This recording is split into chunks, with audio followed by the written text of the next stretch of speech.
নবী সাল্লাল্লাহু আলাইহি ওয়াসাল্লাম একটা হাদিস বলেছেন, ভয়ঙ্কর হাদিস। কিয়ামতের মাঠে এই যে একটা অবস্থা বললাম, সবাই নবীদের দ্বারস্থ হবে, ঠিক এরকমই আদম আলাইহিস সালামকে আল্লাহ পাক ডাকবেন, ডেকে বলবেন তোমার সন্তানদের মধ্য থেকে জাহান্নামীদেরকে আলাদা করে দাও। আদম আলাইহিস সালাম বলবেন যে ইয়া আল্লাহ, কতজনকে আলাদা করে দিব? আল্লাহ পাক বলবেন প্রত্যেক হাজারে 999 জনকে জাহান্নামের জন্য আলাদা করো। চিন্তা করতে পারলেন? প্রত্যেক হাজারে 999 জনকে জাহান্নামের জন্য আলাদা করা হবে। হাদিসটা শোনার সাথে সাথেই সাহাবায়ে কেরাম রাদিয়াল্লাহু আনহু চোখ দিয়ে পানি ঝরঝর করে পড়তো। তখন নবী সাল্লাল্লাহু আলাইহি ওয়াসাল্লাম তাদেরকে বললেন যে তোমরা দুশ্চিন্তাগ্রস্ত হও না, কারণ জান্নাতে যারা যাবে তাদের মধ্যে আমার উম্মতের সংখ্যাই বেশি হবে। তবে সেই কাজ তো কিছু করতে হবে নাকি?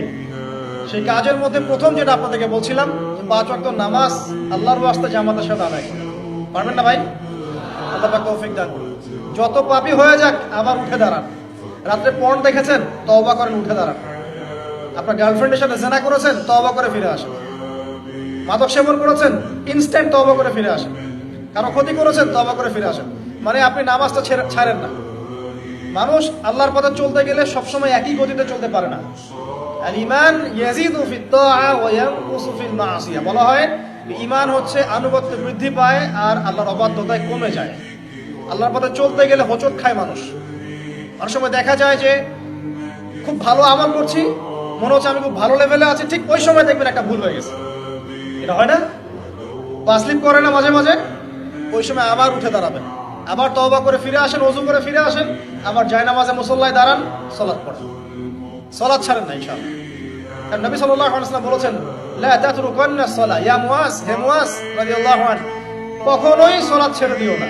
লা তাতরুকান্না সালাতাল মাকতুবাতা মুতাআম্মিদান, কোশ্চিন কালেও তোমার উপর ফরজ সালাতকে ছেড়ে দিও না, কারণ মান তারাকা সালাতা মুতাআম্মিদান ফাকাদ কাফার, যে ব্যক্তি ইচ্ছাকৃতভাবে ফরজ সালাতকে ছেড়ে দেয়, ফাকাদ কাফারা। আলেম ওলামা আছেন, জিজ্ঞাসা করবেন ফাকাদ কাফারা এর অর্থ কি?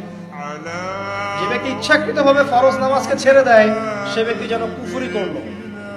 বরেণ্য আলেমরা বলেছেন ইসলামের লিস্ট থেকে নাম কাটা পড়ে গেল যতক্ষণ সে তওবা করে ফিরে আসছে। ইমাম আবু হানিফা রাহিমাহুল্লাহ, আমাদের হানাফি মাযহাবের ইমাম, তিনি বলেছেন কেউ যদি নামাজ ছেড়ে দেয় তাকে 3 দিন জেলখানায় বন্দী করে রাখতে হবে। জি, এবং তাকে তওবা করতে বলতে হবে।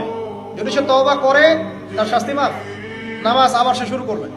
তওবা না করে তাকে ওইখানেই শাস্তি দণ্ড দিতে হবে। এমনটা বলেছেন কে? আমাদের ইমাম, সবচেয়ে নরম ফতোয়া এটা। আর আরো যারা ইমাম ছিলেন, ইমাম আহমদ বিন হাম্বল রাহিমাহুল্লাহ, ইমাম শাফিঈ, ইমাম মালিক, তারা বলেছেন নামাজ যদি ছেড়ে দেয় এবং নামাজটাকে অস্বীকার করে, নামাজ ইসলামের অংশ বলে মনে করে না, ওকে হত্যা করতে হবে। হত্যা আবার যে কেউ করতে পারবে না, ওই ইসলামিক গভর্নমেন্ট করবে। এটাকে ভুল বোঝার কোনো সুযোগ নেই, এটা লস। এটা ইমামদের মত, এটা ইমামদের মতামত ছিল। মানে নামাজের গুরুত্ব বোঝাতে গিয়ে তারা এত কঠিন শব্দ ব্যবহার করেছে। নামাজের গুরুত্ব বোঝাতে গিয়ে এত কঠিন শব্দ ব্যবহার করেছে। যুবকদের অনুরোধ করব, ভাই যাই হয়ে যাক জীবনে, হতাশা ভুলে যান। চাকরি পাচ্ছেন না, আপনার পড়াশোনার চাপ, পারিবারিক চাপ, আপনার ফ্রেন্ড সার্কেলের পাল্লায় পড়ে আপনি খারাপ হয়ে যাচ্ছেন, হতাশ হবেন না। দুটো কাজ করেন, নামাজ পড়েন 5 ওয়াক্ত, ইনশাআল্লাহ তাআলা আল্লাহ পাক আপনার অন্তরে প্রশান্তি দিয়ে ঢেলে দিবে ইনশাআল্লাহ। আর দৈনিক 1 পারা করে কোরআন তেলাওয়াত করেন, পারবেন ইনশাআল্লাহ। আল্লাহ পাক আমাকে আপনাদের সবাইকে তৌফিক দান করুন, আমিন।